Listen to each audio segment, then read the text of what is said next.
भीम प्रकाश नाम का एक आदमी अपनी बीवी सरला और उसकी 3 साल का बेटा डुग्गू और बूढ़ी माँ के साथ एक गांव में रहता था। गांव का नाम रामगढ़ था। वहां के लोग अपना गुजारा खेती बाड़ी करके किया करते थे। भीम प्रकाश की इस गांव में एक छोटी सी जमीन थी जिस पर वह सब्जियों की खेती किया करता था और फिर उन सब्जियों को बाजार में बेच दिया करता था। इस बार भीम ने आलू की फसल लगाई थी।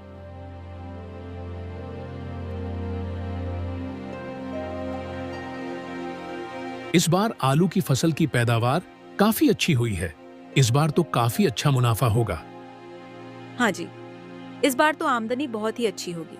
बस हमें जल्दी से फसल की कटाई का काम भी कुछ दिन में शुरू कर देना चाहिए। इस बार जब पैसे आएंगे तो सबसे पहले हम अपनी छत की मरम्मत करवाएंगे।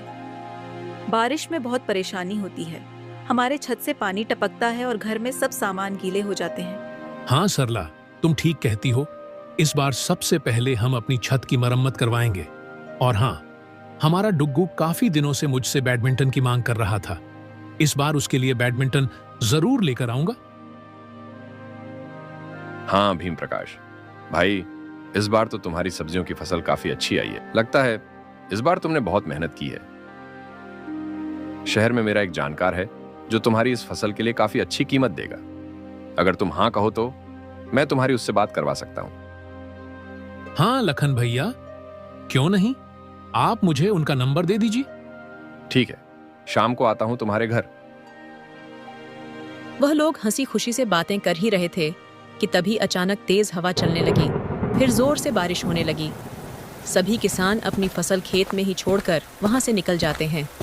वह सोचते हैं कि थोड़ी ही देर में बारिश चली जाएगी तो दोबारा अपने काम में लग जाएंगे। यह बारिश तो बढ़ती ही जा रही है। अगर ऐसा ही चलता रहा तो हमारी सारी फसल नष्ट हो जाएगी। हे भगवान, बस यह बारिश जल्द ही खत्म हो जाए। तेज हवा चलने के बाद बरसे बादल किसानों पर आफत बनकर टूटे। गांव के सभी लोगों ने अपनी फसलें खेत में ही छोड़ रखी थीं। उन्हें बस सुबह होने का इंतजार था।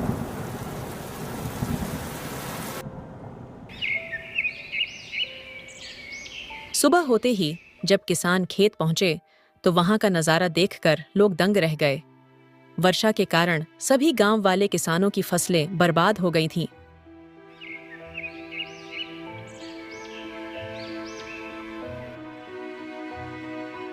हे भगवान, यह क्या हुआ? मेरी सारी फसल नष्ट हो गई। ये तो अनर्थ ही हो गया। इस बार तो सबसे ज्यादा उम्मीद थी। अब क्या होगा?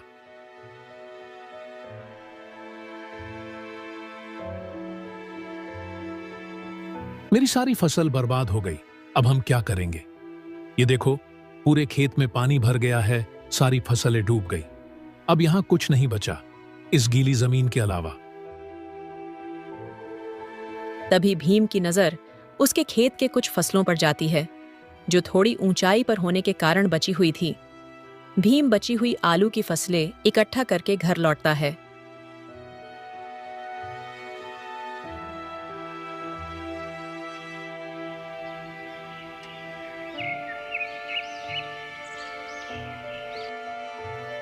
बची हुई फसल इकट्ठे करने के बाद बस एक टोकरी आलू ही निकल पाए। हमारी सारी फसल बर्बाद हो गई है।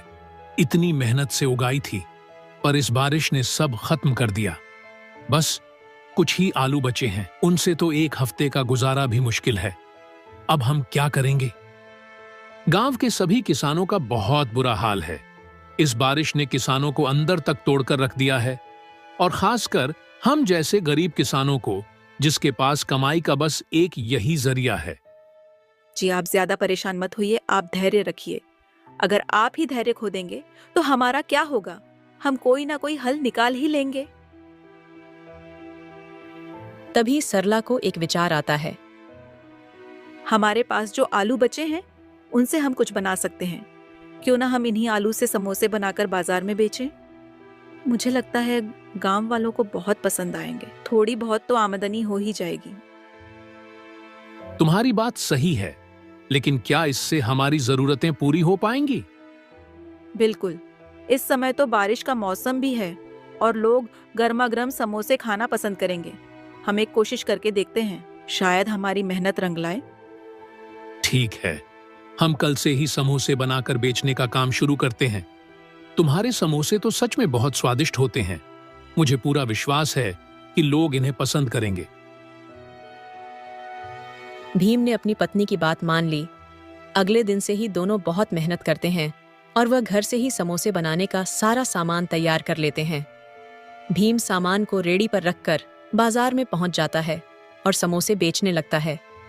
भीम के समोसे इतने खुशबूदार थे कि मात्र खुशबू से ही लोग उसके समोसे के पास खींचे चले आते हैं और समोसे खाने का लुत्फ उठाते हैं। तभी गांव का एक आदमी भीम के पास आता है। क्या बात है भैया, तुम समोसे बेचने लगे? अब खेती बाड़ी छोड़ दी है क्या? नहीं भैया, इस साल की बारिश में मेरी पूरी फसल बर्बाद हो गई। अब मेरे पास बस एक यही साधन है, बस किसी तरह इन समोसे को बेचकर घर का कुछ खर्चा निकल जाए। ऐसे ही कुछ दिन बीत जाते हैं। भीम प्रकाश के समोसे लोगों को काफी पसंद आते हैं। भीम को व्यापार में जो घाटा हुआ था, समोसों को बेचकर उसने अपने थोड़े बहुत नुकसान की भरपाई तो कर ही ली थी। भीम प्रकाश का समोसे का काम ठीक ठाक चल रहा था। थोड़ी बहुत जो भी कमाई होती वह घर के खर्चे में लग जाती थी। भीम प्रकाश को समोसे के सामान के लिए पैसों की जरूरत थी। इसी सोच में भीम बहुत परेशान था। उसे परेशान देख उसके पास गांव का एक व्यक्ति आता है।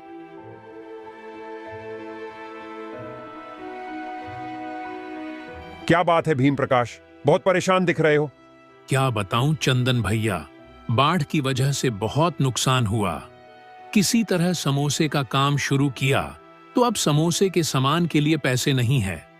समझ नहीं आ रहा पैसों का कैसे बंदोबस्त करूं। अरे भैया, मेरी सलाह मानो तो जो सेठ हरीलाल है ना, उससे पैसे उधार ले लो और जब तुम्हारा काम अच्छा चल जाए तो वापस कर देना। भीम प्रकाश चंदन की बातचीत से सहमत हो गया और वह सेठ हरीलाल के पास पहुंच जाता है।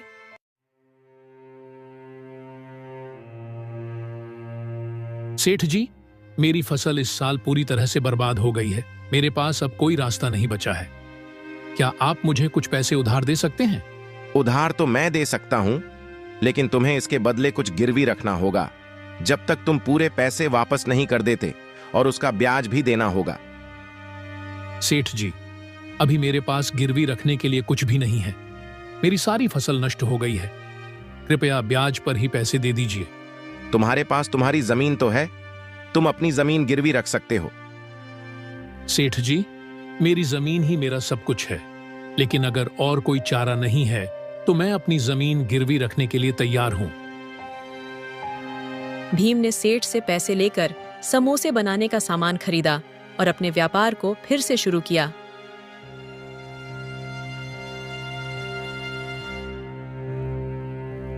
सरला, मैंने सेठ हरिलाल से पैसे उधार लिए हैं, लेकिन इसके लिए मुझे अपनी जमीन गिरवी रखनी पड़ी। क्या तुमने जमीन गिरवी रख दी? तुम्हें पता है ना, सेठ कितना चालाक और लालची है।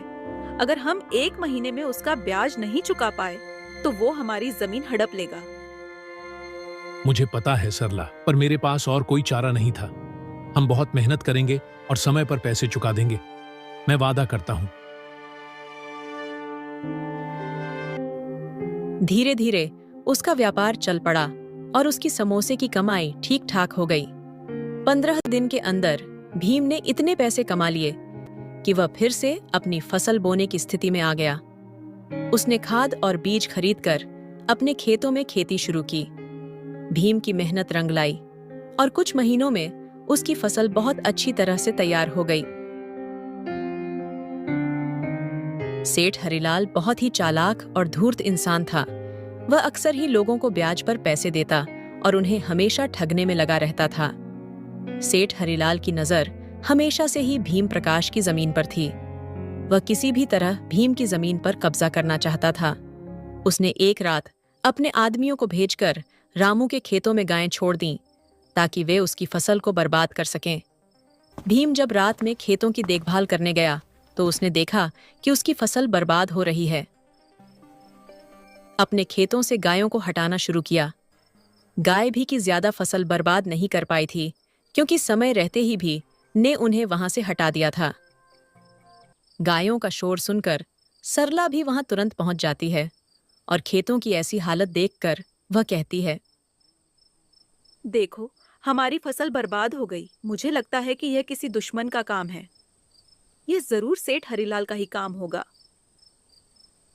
तुम्हारी बात सही है, यह जरूर सेठ का काम है, लेकिन चिंता मत करो, मैं अब अपने खेतों में ही सोऊंगा जब तक हमारी फसल पूरी तरह से तैयार नहीं हो जाती।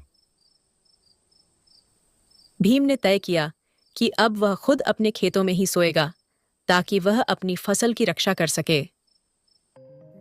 अगले दिन सेठ हरिलाल को जैसे ही पता चलता है कि भीम की फसल को बर्बाद करने की उनकी यह तरकीब खराब हो गई है, तो वह नई तरकीब सोचता है। इस भीम को तो मैं मूर्ख समझ रहा था, लेकिन यह तो बहुत ही चालाक निकला। लगता है अब कोई दूसरा उपाय ही सोचना पड़ेगा। कुछ दिनों बाद एक रात सेठ हरिलाल अपने साथ मिलावटी दवाइयों की पोटली लेकर भीम के खेत में आया। वह उन जहरीली दवाइयों का छिड़काव करके भीम की फसल को बर्बाद करना चाहता था। जैसे ही हरिलाल उन जहरीली दवाइयों का फसलों पर छिड़काव करने जाता है, सरला उसे देख लेती है।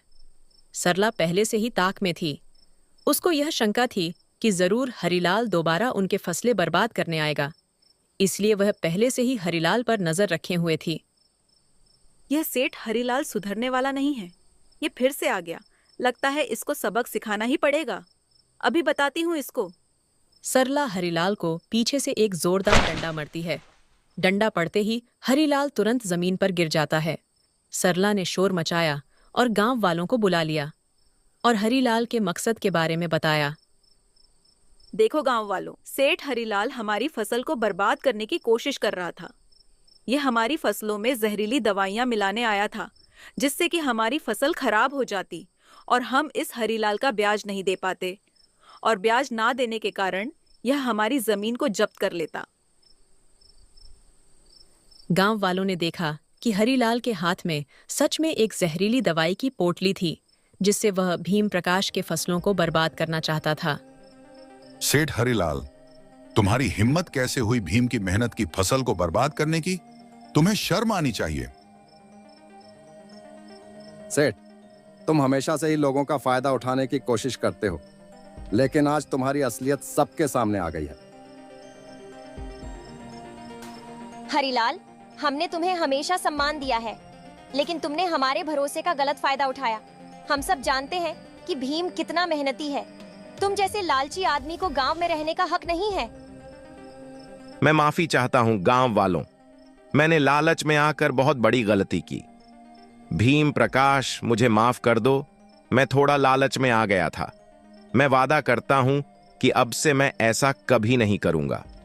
सेठ जी, आपकी माफी का हमें कोई भरोसा नहीं। हमें अपनी मेहनत और ईमानदारी पर भरोसा है। आपसे अब कभी उधार नहीं लेंगे और न ही आपकी किसी चालाकी का शिकार बनेंगे। अब गांव वालों के सामने हरिलाल सच्चाई आ गई। हरिलाल को गांव वालों के सामने बहुत शर्मिंदा होना पड़ा और वह सर झुकाए चुपचाप वहां से चला गया।